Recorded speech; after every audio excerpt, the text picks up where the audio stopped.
my favorite books, Seven Habits of Highly Effective People by Dr. Stephen Covey. He calls them private victories. It's the things that you do day in, day out. Nobody's watching. It's the private victories that you do that nobody else knows about that forge your character, forge your personality, forge your perseverance. And that's where self-confidence stems from, I believe.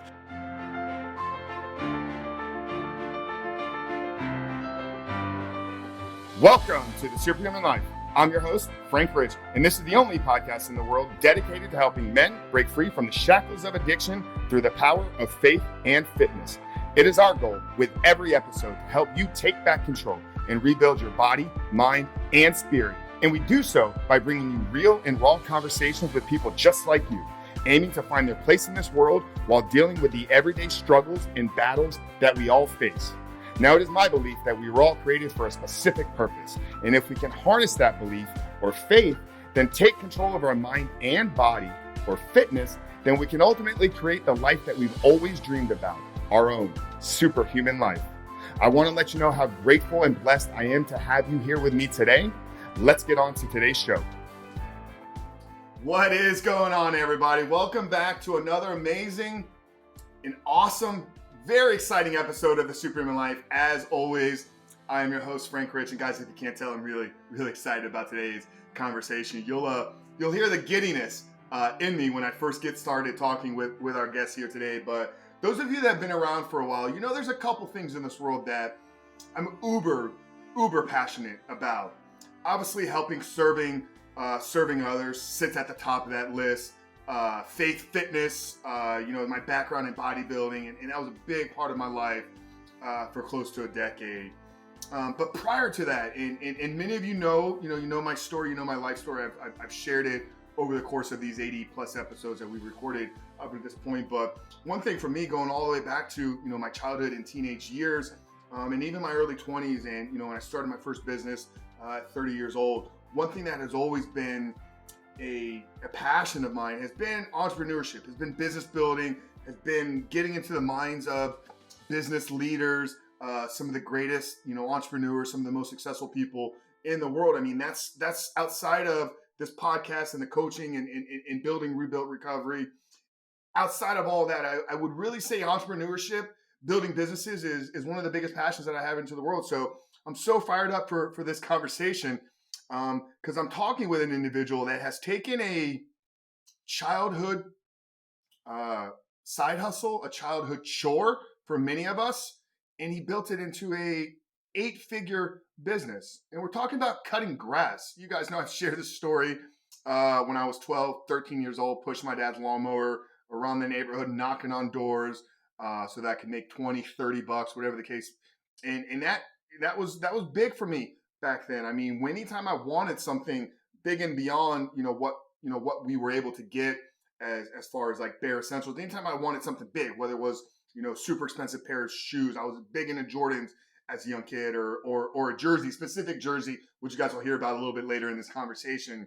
My path to getting that was by cutting grass. And my guest today took that same passion, took that same drive as a 14, 15-year-old kid, and really built an empire around it, generating $10+ million with his first landscaping business. And now he's got a company servicing the same industry, doing $20 million a year. So this conversation is going to be unpacking that story, talking about some of the disciplines and rules of entrepreneurship, building and selling and exiting a company, because maybe some of you aren't business owners, maybe some of our early startup entrepreneurs. What's it like to build a company and exit from it, actually build a business that can then be sold to a larger corporation? So super insightful there as well. We get into strategies and tactics. What are some of the best books for business leaders, how to build self-confidence? So my guest today is Bryan Clayton. Bryan Clayton is the CEO and co-founder of GreenPal, which is an online marketplace that connects homeowners with local lawn care professionals. This is his current business. GreenPal has been called the Uber for lawn care by Entrepreneur magazines. It has over 200,000 active users completing thousands of transactions per day. Now, prior to starting GreenPal, Bryan founded Peachtree Inc, which at the time was one of the largest landscaping companies in the state of Tennessee. Like I said, growing at over $10 million a year in annual revenue before he exited, and the company was acquired by Lusa Holdings in 2013. So, like I said, guys, we want to unpack a little bit about how Bryan went, from pushing a lawnmower in his teenage years to building a company doing over $10 million, 150 plus employees, and then what sparked him, retiring in his early 30s, $1 million net worth. What inspired him? What led him to decide to start a tech company? He had it made. He had all the money in the world. He could have lived this free life for the rest. So really get into the mind of the entrepreneur, really getting mind into building businesses, building empires, constantly having to grow and become that next version of yourself. And that's what we're all about here at the Superhuman Life, is helping you step into the life that you were created to live. And it's an ever going, ongoing process that we will continue to grow, continue to involve the remainder of our lives. So super excited for you guys to hear this conversation. So without further ado, guys, let's get into today's conversation with CEO and founder of GreenPal Inc., Bryan Clayton. Hope you guys enjoy. Bryan, my brother, welcome to the Superhuman Life. Frank, thanks for having me on, man. Great to be here. Absolutely, man. I'm in a way, I'm a little childish giddy about this conversation, and let me explain why. I've talked about kind of my journey to entrepreneurship here on the show, and like so many, you're 40, 41 right now, 40, correct? 41, yep. 41, yeah. So I'm 37. So I mean, we're technically probably right around the same age, but I think so many young boys and men that kind of grew up in our generation, their first job, or call it a venture, or kind of stab into entrepreneurship, was that pushing the lawnmower. I've shared this dozens of times on the show, how I actually brought it out. I've worn this on a couple podcasts, but I bought this Michael Jordan jersey when I was, I believe the year was 1997. So I was 13 or 14 years old. And I don't know if you could see it, but the official, it's the official logo. It's from the year that they had the 50th anniversary, where they recognized the top 50 players in the NBA. And the reason why I brought that out is I've shared the story here. I grew up, I would say probably, middle class, maybe lower to middle class. Like we always had enough, we never went without, but anything above and beyond kind of the bare necessities, like it was kind of on us. And I caught the bug very early on, realizing like with just a lawnmower and a weed eater, like you could go out and generate as much money as you potentially wanted to. I mean, I had probably 2 to 5 kind of, ongoing clients. The guy across the street, Kevin, I'm, mowed a couple of yards down the road. But if I ever wanted something big, this jersey set me back about $300 back then. If I ever wanted something big, I know in a weekend's time, I could load the mower up and knock on doors and just make it happen.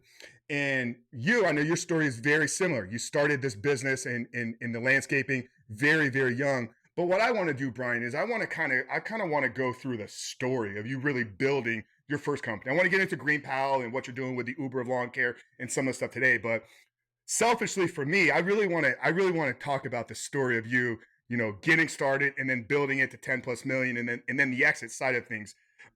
Just because I've always been fascinated with the landscaping and lawn care business. So, Bryan, to kind of kick it off, man, why don't you kind of just tell us a little bit about how you kind of got into the landscaping business, back when you were in your teenage years. Yeah, very similar story to what you're talking about. For me, it wasn't an MJ jersey; it was a pair of soccer cleats that I wanted. So, my parents, like you said, my parents would buy me some soccer cleats, but they wouldn't buy me the good ones. And I wanted a pair of $90 soccer cleats. And back in like the mid '90s, that was just out of reach. Like you could get the $30 ones, but you're not getting the $100 ones. And so, after asking my folks over and over again, my dad finally came into my room one day and he said, "Hey, get off your ass. I got a job lined up for you. You're gonna go mow the neighbor's yard."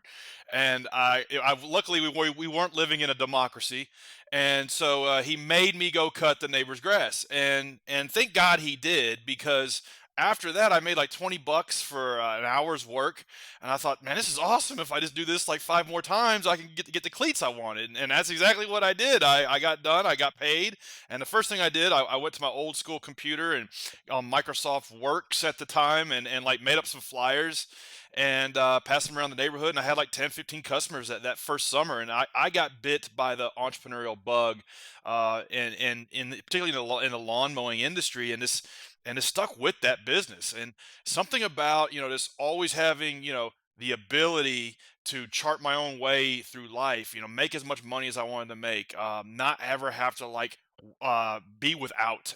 Just really stuck with me. And I mowed grass all through high school, all through college, put myself through college, mowing yards. Took me 7 years to get through school because I went nights and weekends, and I would show up to night school with like grass all over me and smelling like gasoline and stuff. But just stuck with it. And after I graduated business school, I made like a real business plan, and over a 15-year period of time grew that to like one of the largest landscaping companies in the state of Tennessee, over 150 employees, over 10 million a year in revenue. And in 2013, I was able to navigate the acquisition of that business. So going from just me and a push mower to me and 150 people, I learned a lot the hard way about how to get a business going, and also that can be like the best thing you can do with your life. And a lot of people don't stick with the lawn mowing business, but it's a great business to kind of cut your teeth on entrepreneurship. Yeah, no, I absolutely love that, and I'm sure you witness this. As an outsider, I mean, I'm for some reason like I'm so connected to that entrepreneurship journey as a young kid. But then I got out of it. I didn't stick with it, obviously, like you did. I got into sales in my early 20s, and I always kept an eye on it. And it was probably in my early 20s when I saw this shift. And you must have experienced this being involved in it. It shifted from the kids kind of doing it, the side hustle, to one day I realized like, wow, this is a real industry. You start seeing trucks with logos and everything. So what was that like for you? When did that kind of, switch in your head kind of happen, when it went from, hey, this is a side thing for me, high school, pay to college, and then it became a real business? What was that kind of switch like for you? And It's a when very did good that point. happen? That does happen, and so I think if you're doing any business right, you should be evolving with the business every 2, 3, 4, 5 years. And so very much so in the early days, you're right. It was like I need to make an extra $100, or I want to just be able to make $1,000 a week, and that was what the motivation was. And then as time went on, I'm in business school, and it's not that I learned a ton in business school, but I was learning enough to kind of open my eyes to possibilities. And to your point, I was lucky enough to be a part of a growing community outside of Nashville, Tennessee, where there was new development going on and there was prosperity, and part of that, is small businesses are winning, and in my industry, in the landscaping industry, small businesses were growing, and so I started kind of taking notice that, wow, like these guys who just for 5 years ago, were chucking a truck. Now he's got 10 trucks out there. I can do that. He doesn't know anything I don't know. I can definitely do that. So I kind of, admittedly, it developed a little bit of a chip on my shoulder. Like I just wanted to have the biggest, most successful, most profitable, most visible landscaping business in my market. And I just really, just for some reason, wanted to prove I could do it. And I think business can be like your vehicle to like help you make something of your life. It certainly has been for me. No telling how my life would be different how had I not stuck it out. And so that's what got me through those like first 3, 4, 5 years. And then after that, like if you're continuing to evolve, you start to realize, wow, this business is not just about me. Now I've got 10 employees or 20 employees or 30 or 50, all the way up to over 100. And then you start to realize, wow, this is bigger than me. And so the business kind of causes you to evolve, causes you to grow as a human being, causes you to be wiser, smarter, more humble. And it forces you to do that. The marketplace is a relentless feedback machine. And if you're not evolving with the business, you're not growing, you're probably not going to be successful in it. And that's one of the things I love about it. I'm like the hardest working, laziest person you'll ever meet. And so it's like I have to have those forcing functions in my life to continue to move up and progress. And the businesses, and whatever business I'm working on, even GreenPal, like what I'm working on today, has been the thing that causes me to level up. That's what I love about it.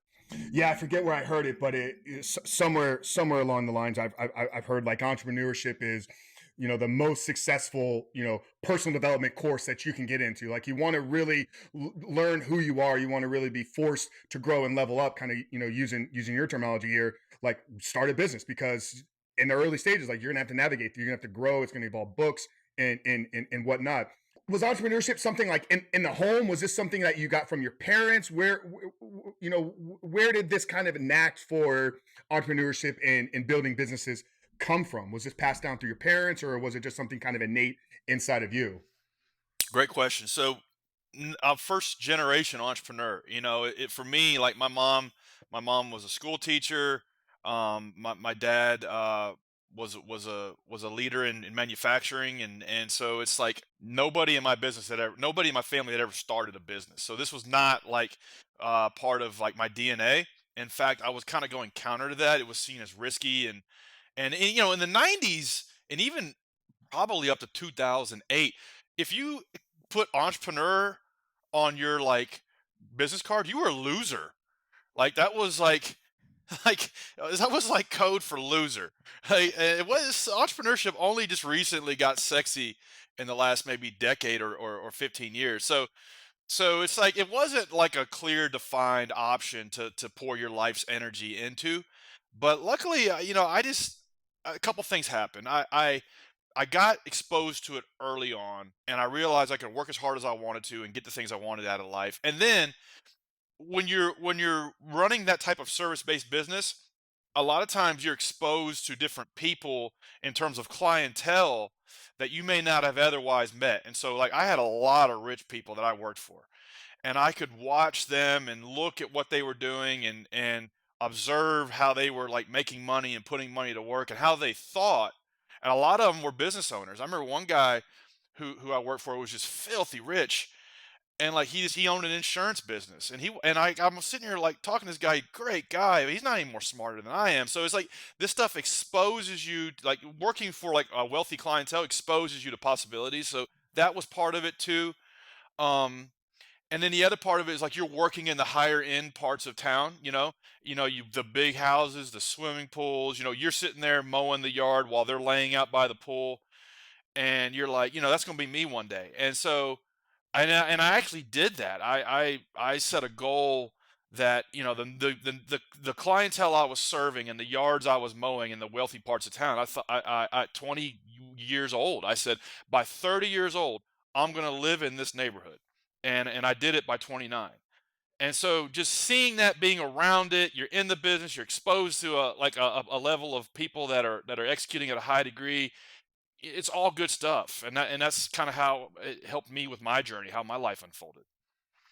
No, I absolutely love that, and it's something through the coaching work that I do, and really, selfishly, like what this podcast has been for me is I get to connect with individuals like yourself, and I mean many of the other greats. We're 80 plus episodes in now, and I mean I've had eight-figure earners, CEOs of I have Dave Asprey, I'm the CEO of Bulletproof Coffee. I mean, and then in my my day life, like I'm connected in multiple masterminds, and what I get out of these is that proximity. Like when you're around these individuals, just like you said, you see that the guy that's doing 10 million a year is no smarter than you. Like he's just found a niche or a work ethic or so. With that, what do you think?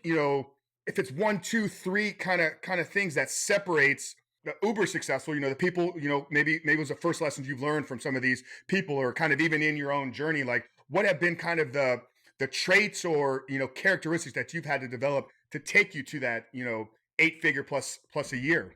Couple things. So entrepreneurship's full of these like dichotomies, like these things that don't necessarily go together, and it's hard because it's like you one of them that I struggle with is like you got to have this huge ambitious goal. You have to like have this big outstretched outsized goal that you want to like work towards, but you also have to think and act very very small.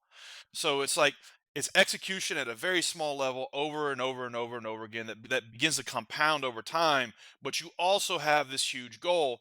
And that's one thing I've noticed about like successful like moments in my life, because I mean I have ups and downs, and successful people I've observed, they have a bias towards action.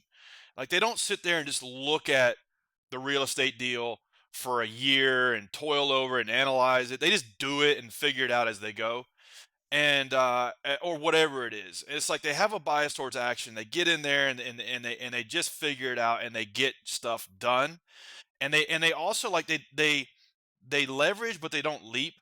So it's like they take risks, but calculated risks, and they understand that nothing worth having doesn't involve a degree of risk. And so I've been guilty of this in my life, is looking at things as too risky when in fact like you try to make a decision like high upside, low downside, and just make like you leverage what you have, but you don't risk it all. You don't leap. And so it's like I've seen that with successful people, and I try to emulate that in my life. And it's consistency. I think that's the superpower. Like it's consistency day in, day out for years, 5 years, a decade, 15 years. Rarely do you ever see an overnight success. And a lot of times, seemingly, when it is an overnight success, there you got to peel away the layers of the story, and it's just not. In my world, in the tech world, building GreenPal, for the last 8 years, you see these companies that seem to come out of nowhere, and they're raising, $100 million or selling for $1 billion, and it's like, man, that I mean, I just heard of that company 2 years ago, and then you really start looking at it, and it's like, no, that founder had two or three other failures before that. They were like they've been working on this project under a different name for like 5 years, and then they rebranded to this thing you saw in the tech press. So really, it's not 4 years. It's you're looking at like 15 years. That's usually always the case. So being it's taking the long haul approach, but also executing at a small level day in, day out over a long period of time is what's worked for me, is what I've seen work for most every successful person I know. Yeah, where do you find your self confidence? Like, where's this belief like grounded in? You talked about you gotta have this ability to take quick action. You don't look at the deal and analyze it. Like, you just go in, and you gotta have, and in doing that, you gotta though have the faith or confidence in yourself that if I begin this, I'm gonna figure it out along the way. I can share for me. I have a background in bodybuilding, and for me, a lot of my confidence is built in doing the hard things every single day. Just this morning, I was up at 4:30 in the cold shower in the gym by 4:55. I got an hour long workout in, took the dog for a walk, sauna, cold shower, at my desk by 7:15 working. But in those first 2 hours of the day, I mean, I've cold shower, trained, hot exposure. I mean, and in doing that, like, I've exposed myself to multiple hard things that most people won't do on a daily basis. I've done it all before 7 a.m. That's where a lot of my self confidence is I'm willing to expose myself and do difficult things. So for you, where do you find your self confidence or the belief in yourself that if I get going, I'll figure it out along the way? Yeah, that's exactly what you just said. You nailed it. One of my favorite books, Seven Habits of Highly Effective People by Dr. Stephen Covey, he calls them private victories. And so it's the things that you do day in, day out. Nobody's watching. You're not broadcasting it on social media. You're not virtue signaling. It's the private victories that you do that nobody else knows about, that forge your character, forge your personality, forge your perseverance. And that's where self-confidence stems from, I believe. And it's doing hard stuff. It's like going, like, you're drawn towards that which scares you. And if you, like, for me, like, I know if I'm afraid to do something or scared to do something, that's usually an indicator that I'm in the right zone. And I'm not saying just shoot from the hip all the time and just like be wild about it, but I am saying is like listen to that voice in your head that's telling you, no, I don't want to do that, I'm scared to do that. And like letting that be a signal that you're in the right place. And then the consistency and in doing the things day in, day out that nobody else knows about, that are building up.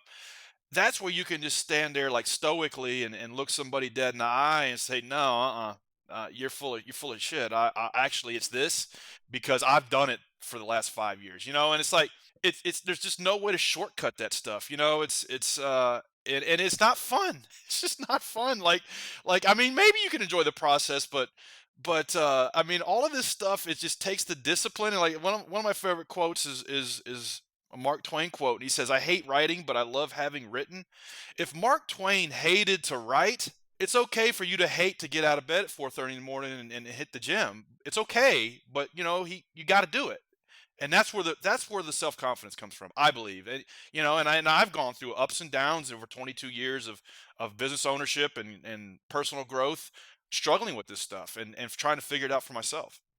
Yeah. So with that, I mean, you said entrepreneurship wasn't passed down to you, through genetics. Like, you've had to acquire a lot of this. I mean, so do you feel everybody has the ability to become an entrepreneur? I mean, you said it right there. Like, you have to be willing to a do difficult stuff. You have to be willing to work a long time, without any any reward or any guarantee. of reward. So you got to have confidence, but you got to have discipline and work ethic. I mean, do you feel that's something that everybody can do, or if somebody's hearing this right now and they're like, man, I'm at my job right now, but I have this dream or goal. Like, can I actually do it? What's a self-analysis questions that people can ask themselves to determine if they have it to become an entrepreneur, or how would you maybe just talk to if somebody's contemplating becoming an entrepreneur, like can anybody do it, or does it take a certain type of individual? On the one hand, because I'm not a terribly smart dude, I've just worked really hard for 2 decades, and I've built two 8-figure businesses. And, I retired at 32, didn't have to work anymore, and got back in the game and built GreenPal. And so it's like, I know if I can do it, anybody can do it, is my point. So on the one hand, I answer that question, say, yes, anybody can do it. But on the other hand, man, it's really, really, really tough. And so some smarter, more successful people, what they say about this question is like Sean Parker, the guy who founded Napster, who was the first CEO of Facebook. He says entrepreneurship is like eating glass, and eventually you like the taste of your own blood. That's a very adequate description of the first couple years of getting a business going, and that's very real. And then Mark Cuban says, if you have to ask that question, should I do it? Then the answer is no, because if you are an entrepreneur, you can't not do it. It's like nights and weekends, you're grinding on it. From the first moment you like the shower, the water hits your face, you're thinking about it. You're brushing your teeth, you're thinking about it. Your head's on the pillow, you're thinking about it. You can't, nothing's going to stop you from getting started.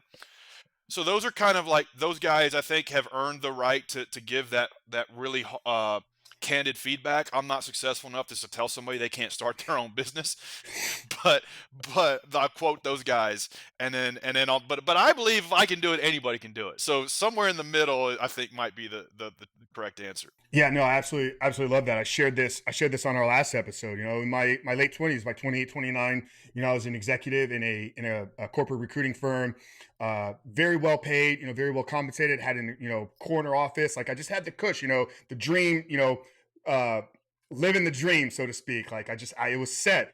Even in that time, it's like I just was thinking about other businesses and doing my own thing. And I realized at that point, you couldn't pay me.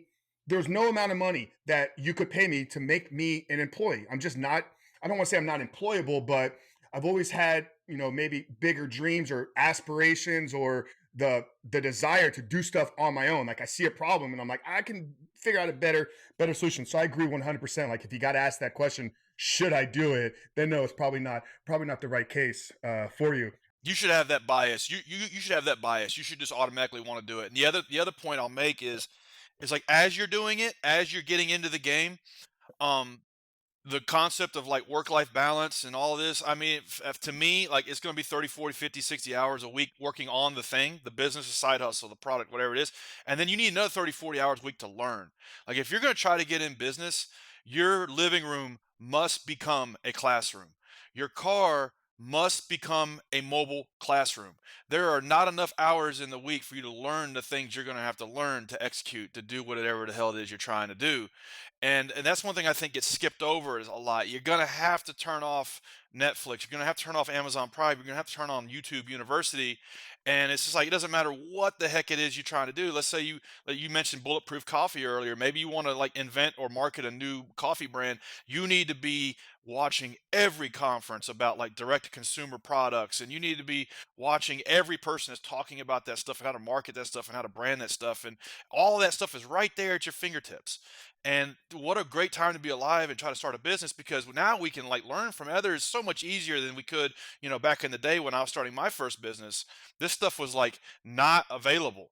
Now it is, and there's no excuse. So if you're sufficiently motivated to do it, you can do it. The knowledge is out there. No, absolutely. And I mean, we're living in a time right now with, call it this free time where we have, washing the dishes, doing house chores, driving. No longer you need music to be entertained. It's like obviously here at podcasts, listen to this podcast, listen to other ones, listen to audiobooks, et cetera, et cetera. But you will not very, very rarely. I mean, I take one afternoon walk every single day, no phone, no headphones. But outside of that, every time I'm outside walking or in the car, it's not music, it's podcasts, books, et cetera, because I mean, you look behind me, I'm a student of knowledge. I want to get to the exit and then kind of retiring at 32 and kind of what that was like. But real quick, when was the point where you kind of had this oh shit moment, like I'm making real money? You know what I mean? Like no longer is it the extra $1,000 or enough to pay tuition. It's like you had this point, and maybe it wasn't a single defining point, but when in that 15-year journey was it like, oh shit, this is like a real thing and there's real money to be made here? It's like when you're starting a business, a lot of time, particularly an asset intense business like that. For me, I was taking every dime and I was plowing it back into the company. And so it was like 8, 9 years in before I really got to personally benefit from it. Maybe even a decade in, because I was buying trucks, I was buying lawnmowers, I was hiring new people. There were times when I was hiring like executives and salespeople, and they'd make more money than I would. But I knew like the long bet was if I could figure out how to bring them in, develop a sales process. So it was very much like the long game, taking every dime that the business made and reinvest it back into the business. But maybe year 11, 12, when we were doing, 5, $6 million a year in revenue, and I could pay myself a good salary, and I was able to move into that neighborhood that I was cutting grass in, and man, the neighbors hated me. I was 29 years old, and I was doing parties and stuff. I bought a Ferrari, and I was a total douche, and and so like everybody tells you this, that you have to like acquire these things before you realize they're not really that important. I went through that and lived that lifestyle for like maybe 2 or 3 years. After I sold that business, I sold all that stuff. I had like a 8, 9,000 square foot house, and I sold all of that, and now I live in a little 800 square foot studio. And it's like you have to acquire all that material stuff to realize it's not important. But it was probably like year 9, 10, a decade of running that business before I could like personally get the fruits from it. And then I realized, wow, this really doesn't drive me. Like, yeah, it's cool, but I mean, it's about as fun. It's cool for a month, maybe two, and then you realize, wow, no, this is not that important. I went through that. That was an evolution of myself, and the business caused it, which is really neat looking back. Yeah, that's incredible, and I think there's an incredibly valuable lesson to be learned there, though. I mean, you're 11 years in, you're doing running multiple seven figures already, and like you said, employees are making more than you. I think so many people think like I'm going to get into this entrepreneurship, I'm going to get into this starting a business, and then by the end of the first year, like I'm gonna have it made. Like I'm gonna be set. And if you're really building a company, if you're for you built a company that you exited from, which is what I want to get into to now. But most people don't realize like you're gonna have to pay other people first. You have to invest into the business. Like it may be 5, 10, plus years till you see those fruits. I think there's a very, very valuable lesson to extract there. So I agree. Like 5 years from now, you will arrive.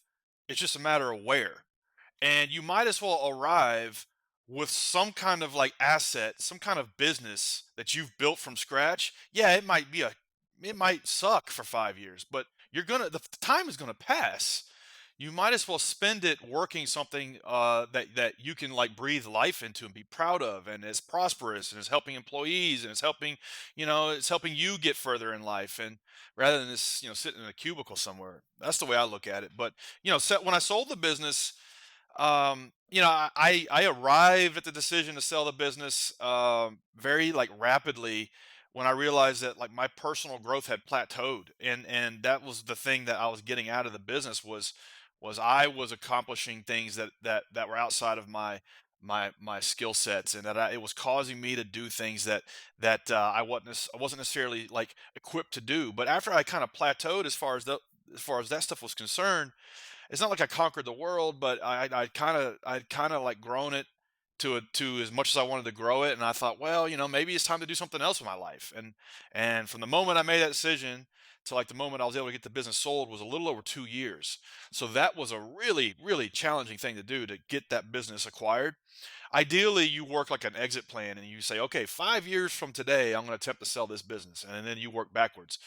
And there's a book called Built to Sell, which is a really good book that if I had had that when I had thought about selling the company, it would have really helped me kind of execute a little more methodically. But yeah, so selling the business was really tough, and it was tough to execute. It was tough to get it done. It was tough emotionally because for 15 years I'm running this company. A lot of my personal identity was wrapped up in it, and it was a growth period for me. And after I sold it, I retired, and I realized there's only so many beaches you can lay on, and I thought, well, it's okay. I really don't want to start another business, but I think that's what I need to do to lend purpose to my life.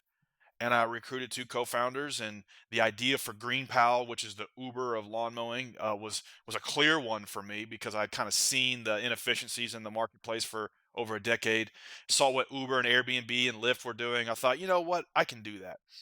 And luckily, I didn't know what I didn't know. I didn't know how hard it was going to be, or else I never would have done it. But recruited two co-founders, and we went to work. And here we are, 8 years in. We're an 8-year overnight success. Yeah, let's so Green Pal, Uber, let's pivot here and get into the stuff that you're doing here today. I've done my I've done my research. I understand what you guys do here. But can you explain what GreenPal is, who you service, what it's for? I mean, when we hear Uber of GreenPal, does that mean I hit a button, a car picks me up and drives me to Home Depot, and I buy a lawnmower and I bring it home? Is that how it works? Or yeah, just what is GreenPal? Who's it for? How does it work? Yeah, yeah. So GreenPal is the easiest way in the world to get your lawn mowed. So if you're a homeowner, you need to get your grass cut rather than calling around on Craigslist or Yelp or Facebook or however people normally get the stuff done. You just download GreenPal, you pop your address in, you'll get 4 or 5 quotes back from lawn care services nearby you. Hire the one you want to work with. You read reviews, you check out their pricing, and then they come and show up the same day or the next day, mow the yard for you, and you get a picture of it like on your phone when it's done, and then you just pay them right through the app. And if you liked how everything went, you just book them for the whole season right through the app, and everything just happens like clockwork. If you didn't like who you hired, you can just take another spin for quotes, hire a different guy, and then set it and forget it. You don't have to like worry about this chore anymore. And so we've been at this for almost 9 years now. A few 100,000 people using the app on a regular basis to get their grass cut, powering over $20 million a year in lawn mowing services, and this has been like the first business was was hard. This thing's been 10 times harder. So it's like I thought here when I sold my first company, my landscaping business, it was like organized chaos every day running that company, and I thought, damn, that was hard. I don't want to do that again. I want to start an easy business. I'm going to start a software business. And boy, I didn't know what I didn't know. A lot harder. A lot harder. Yeah, yeah. Talk about that, that kind of internal dialogue here. So many people, you briefly mentioned it here, retired at 32, probably financially would assume at this point, maybe, you couldn't live, the rock star lifestyle, but I'm sure you're probably set had you made some good decisions with the money that you walked away with. So there was no need to work. I think that's, most people are like, well, you got it made, dude. Like in your 30s, like set financially, like why go back? Like why decide to start something else? Just talk more about that process if you can, because I know so many people are going to be like, dude, if I sell my company and I got multiple millions in the bank, like I'm just going to chill. But I know that's not, from the people that I know that are uber successful, and obviously, hearing your story as well. So yeah, what was that kind of conversation like going on internally there? Yeah, yeah, you nailed it. Like I wasn't private jet money, but I had enough to where I didn't have to work anymore. And I purposely took my proceeds from the business and locked it down in highly illiquid, safe assets and investments because I knew I never wanted to pick up another weed eater again in my entire life. No matter what, I never had to mow another yard, and I hated the smell of cut grass. And so I didn't want to ever go backwards is my point. And so I did that on purpose. I locked everything down and then started, and then took some time off, traveled a little bit, and quite frankly got bored and realized that my business is the thing that causes me to have purpose and meaning in my life. And now that was gone. And it kind of hit me like, I was on the beach in Costa Rica, and the only problem I had faced that week was the bar ran out of my favorite type of tequila. And I'm like, holy man, like I'm wired to deal with bigger challenges than this in life. I can do more with my life. And so I think the advice of like follow your passion and you'll never work a day in your life. I think that might be a little misguided. I think because a lot of times you can't make money on your passion. Sometimes you can, but most time, I mean, I never have been able to. But I think replace passion with purpose, and so the business is the purpose of your life. The business is like the reason you're getting out of bed in the morning, the reason you're staying sharp, the reason you're reading books, the reason you're listening to podcasts and stuff on YouTube, and the purpose of the business is for you to level up and for you to achieve and do things you never would have done. One of my favorite books that I've recently read is an author named Donald Miller, and the book is called A Thousand Miles in a Million Years. And this is a book about like his story of his life, and he talks about in the book I guess the main point of the book is to live an interesting life. You have to live an interesting story. And if you're just doing boring things day in, day out, you're not challenging yourself and you're not doing interesting things, then you're probably going to have a pretty boring life. Well, for like, I'm reading this book, I'm like, damn, that makes sense. And then it hits me like the business is the thing that lends an interesting storyline to my life. It's the thing that's causing me to get out of bed. It's the thing that's causing me to like be challenged and doing things I never would do. And if you watch any movie, any good movie, like the main character is going through ups and downs, highs and lows. That's what makes it interesting. And the business is going to cause you to go through a similar storyline. And if you look at it kind of like that, it kind of takes care of a lot of the low parts that you're going to go through. Is that Donald Miller from Story Brand That's that right. wrote Yeah, that book? Story Brand Yeah. is his like flagship, which is a great book Mhm. for marketing. But this is more like a novel that follows his life, and it's just a very like humble, pragmatic story about this dude's life and how we can all relate to it. And it's really good. And it's a short read. I recommend everybody check it out. It help you kind of maybe think about things a little different. Yeah, no, that's great. We'll definitely link that. I mean, we've had multiple books here: Built to Sell, 7 Habits of Highly Effective People. So as always, guys, we'll link all those books down in the show notes and description box below. And I think just through our conversation, like what you've shared here, like you've had to, every few years you've had to level up. You've had to become, you had to become the guy that could exit from a business. And once you become that guy, you can't then go back to the beginning. And I think this is where maybe people don't realize, like they can say now if they never started a business or never made $1 million, oh yeah, when I get that $1 million, like I'm just gonna chill. But it's and so many people talk about this setting goals. Like you don't set the goal to achieve the thing, you set the goal to become the person that can achieve that. And then once you become that person, you then just can't go back to the old way where I'm just chilling on the beach. It's like now I got to look at the next way for me to level up. So Exactly. yeah, so Exactly. so powerful here. Jim Rohn, who was like the Tony Robbins before Tony Robbins, that's Yeah. exactly what he says. He goes, "Don't go make $1 million to have $1 million. Go make $1 million for what will become of you to make the $1 million. That's what you get." And sure, yeah, I mean, like financial independence is great, but like you will evolve. You will become a new person. I'm a totally different person today than I was when I started my current business, GreenPal, and that's really one of the cool things about it. Yeah. So now you're here. You're in your building your second business. I mean, doubled in revenue from the stats that I got. You had done 10 million in the landscaping business. You guys are doing about 20 million a year right now. What would Brian of today go back and tell Brian in the first business, about what you need to do, be prepared? What would that conversation be if you go back and talk to the beginning Brian, early on stages of the landscaping business? Yeah, having to kind of reinvent myself from a blue collar entrepreneur to a tech entrepreneur, I've kind of seen the world from different angles. And so now I see things very systemized, from a very systems driven standpoint. What is the system? How is the system architected? And how does that dictate what happens?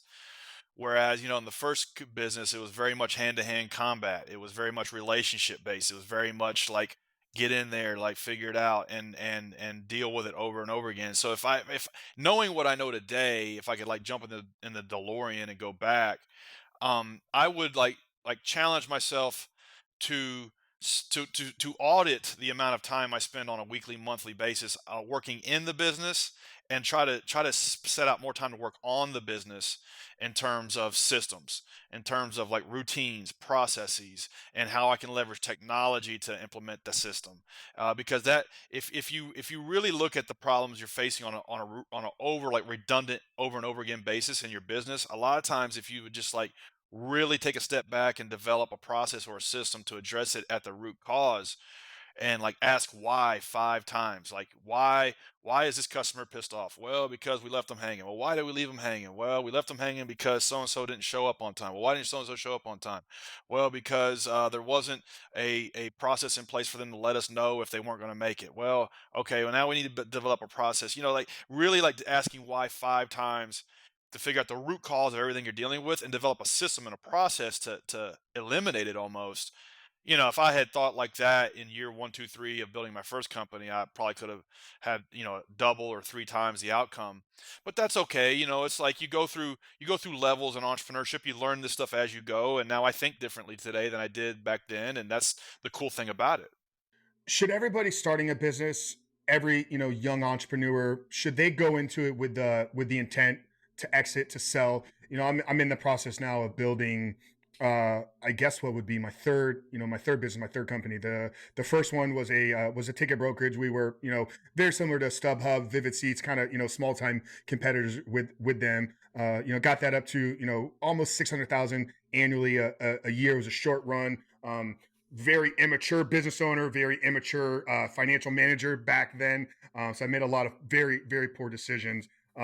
And then I built Frank Rich Fitness, which is still actively something that I'm involved in. But I don't ever really see me exiting. I'm attached to it. It's the brand. It's my name. I haven't put a lot of systems and processes. But here with Rebuilt Recovery, which is my porn addiction recovery business, I knew from the beginning, like, I'm going in this with the intent to build a foundation, to build processes, systems, educational tools, et cetera, with the intent to exit in 5 to 7 years from now, because it's not something I want to be doing for the rest of my life, but it's something I think that the world is going to need forever. So I'm taking it on me to, okay, be one of the biggest players in this space. So here I'm third company now, finally only really going into the intent of something I want to exit from. And obviously I've grown and evolved as a person through coaching, mentorship, et cetera, where I'm a much better businessman, much better entrepreneur than I was back in 2013 when I started my first company. But do you think every person going into entrepreneurship and building a business needs to go into it with the intent or goal to sell or exit? Or can it be something where you just build a business where it produces an income for yourself and maybe a few other people?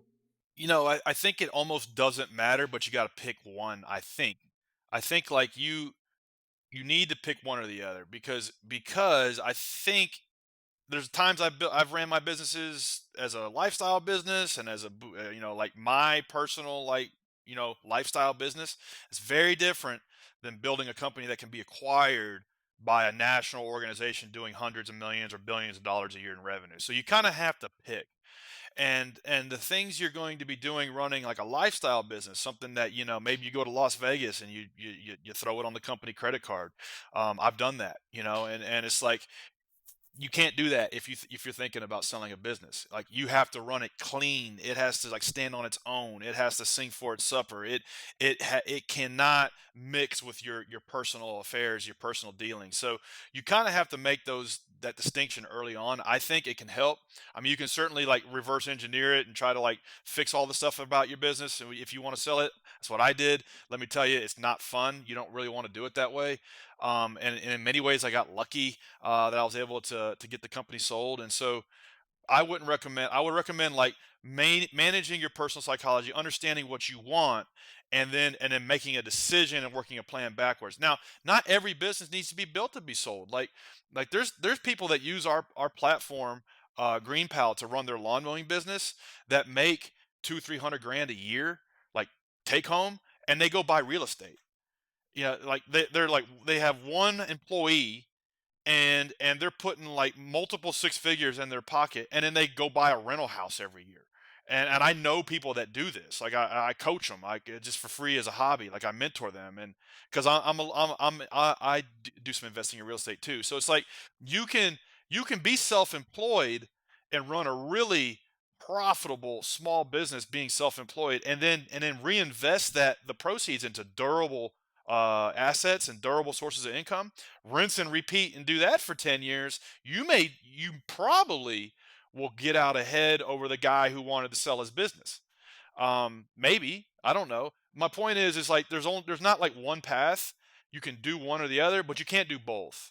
And so don't like have dreams of selling your company one day if you're not grooming it for that. You're not like working an exit plan for that. You're not making decisions that are congruent with that outcome, and you're running like a lifestyle business. So they're really kind of two different paths.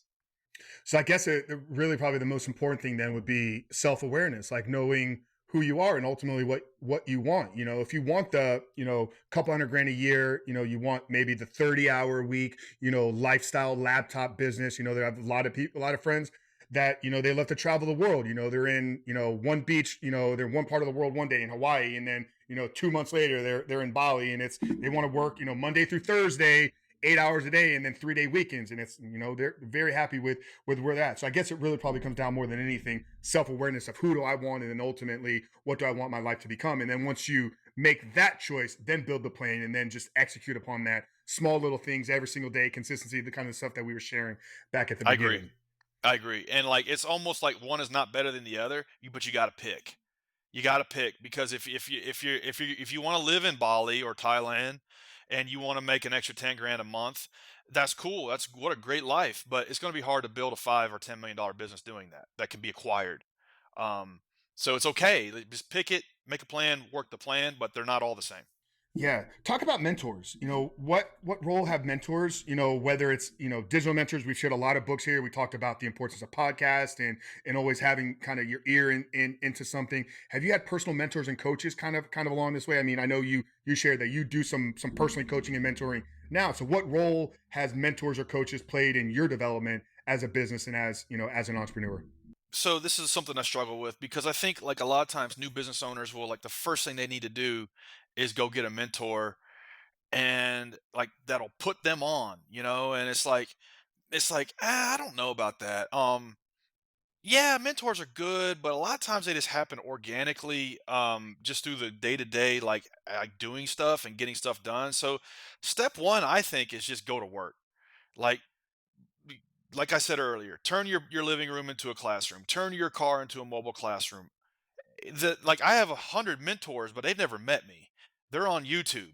They're on podcasts. Like there's a dude like his name's Casey Winters, who was the first person that Grubhub ever hired to help them grow their business, and then Pinterest then hired him, and he's the guy why Grubhub and Pinterest are what they are because he's the guy who figured out how to grow these businesses. I've never met this dude, but he's like doing talks all the time. He's like giving like keynotes. He's giving presentations. He's doing interviews talking about how he did that. And that's a mentor of mine who I've never met that I've learned a lot from over the last 10 years on how to execute at GreenPal, how we grow the marketplace GreenPal. So step one is don't just think you got to hit somebody up on LinkedIn that lives in your area who's worth $10 million and say, I want to pick your brain. Like, don't do that. Like actually do some stuff, get a business going, and then like if mentors like bubble up out of the course of that, that's great. But like the mentors you probably really want to like follow are the ones that don't have time to sit down with you because they're like executing at such a high level. But like read every blog post they've ever written, every interview they've ever done, and learn that way passively, which you can do these days, is what's worked for me, and is what I would recommend. The other thing is too is no matter like what you do as it relates to mentorship, like Mark Cuban said, never take advice or guidance from somebody who hasn't done or isn't already doing what it is you're trying to do. So a lot of times, like you get on Instagram, you got all these like fugazi life coaches and business coaches, and they've never done anything. And it's like, why are you going to take advice from somebody that's never done anything? Like Warren Buffett said, Wall Street's the only place where people will drive up in a Rolls Royce and take advice from somebody who drives a Honda. It's like it makes no sense. Like so, No, it's I'm so in agreement with you. It's like you got this 23-year-old life coach. It's like, dude, you don't even have a life. Like, what are you gonna coach me on? Like you're 1 year out of college. Like, yeah, you're still, still picking up the Soho cups from the beer pong tournament last night. Come on now. Um, but I get it.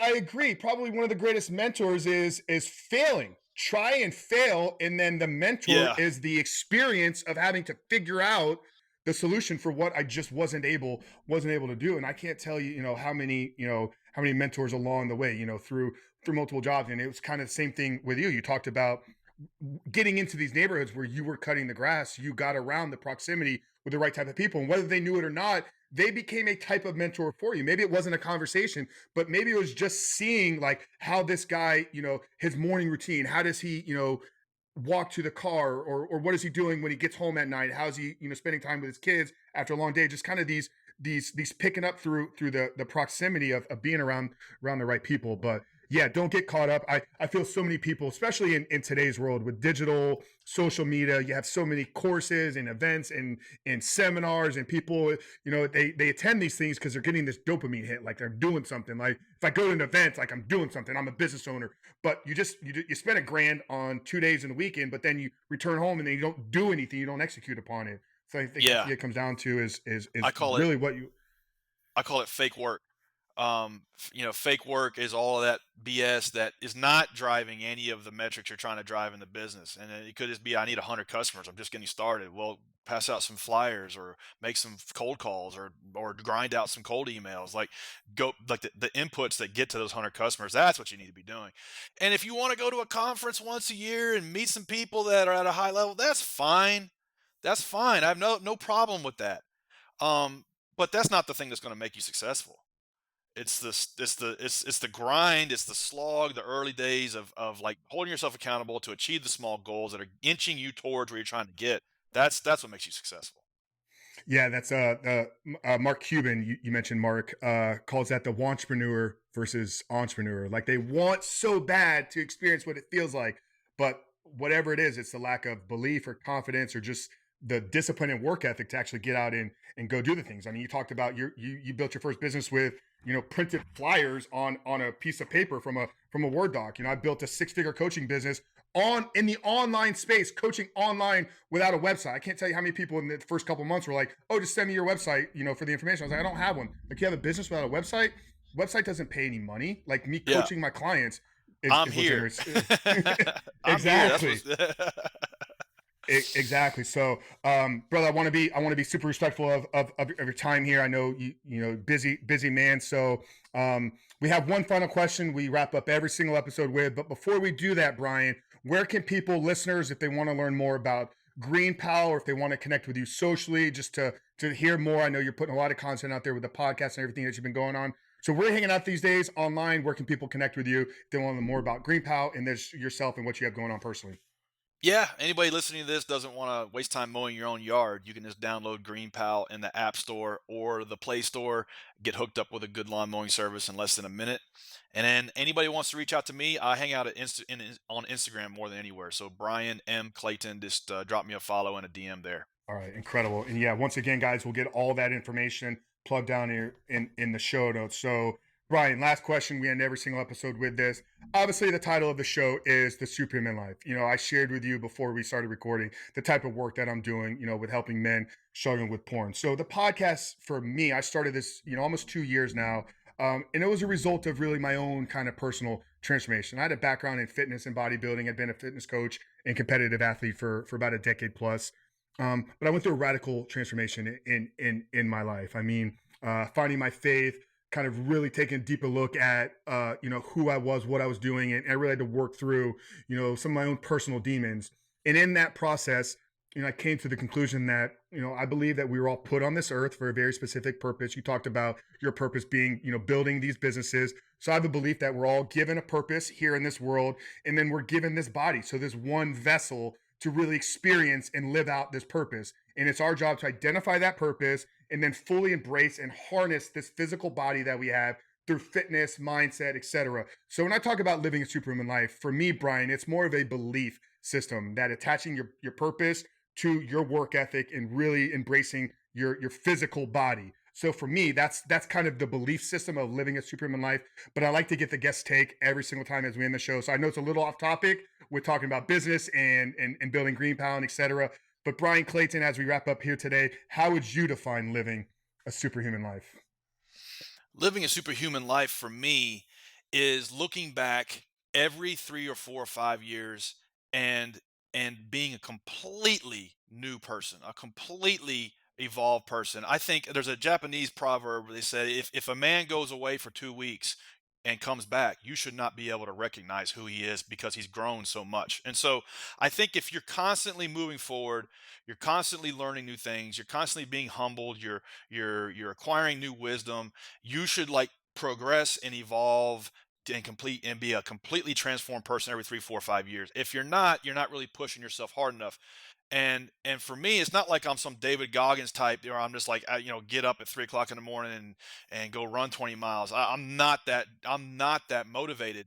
The business is the thing that causes me to get in there and do those hard things. It's the forcing function. And inside of the business, there's always little tripwires that I trip over. That if I'm not prepared, that is this like I have to do the things to be prepared. So like that to me is like living a superhuman life. Is like, wow, damn, I was talking like that 3 years ago, or I was thinking like that ten years ago. Wow, look how far I've come. And the business for me is the vehicle for that. The business is the vehicle to cause me to level up, to live a prosperous life. That's what I love about business. No, absolutely, absolutely love that. And that's what I love about creating content. I now have a, backlog of conversations that I've been having for the last 2 years. And I have no, plan to end this anytime. I can go back and listen to what was I interested in, because I asked the questions that are intriguing to me. So guys, you heard it here. Are you the same person today that you were yesterday? What are you doing in your life right now to elevate, to level up, to step into that next version of yourself? Because you should not be the same person a month from now, 3 months from now, and especially a year, 3, 5 years from now. Sure to hear from Bryan. Guys, we appreciate you for tuning in. If you're watching on YouTube, make sure to hit that subscribe button.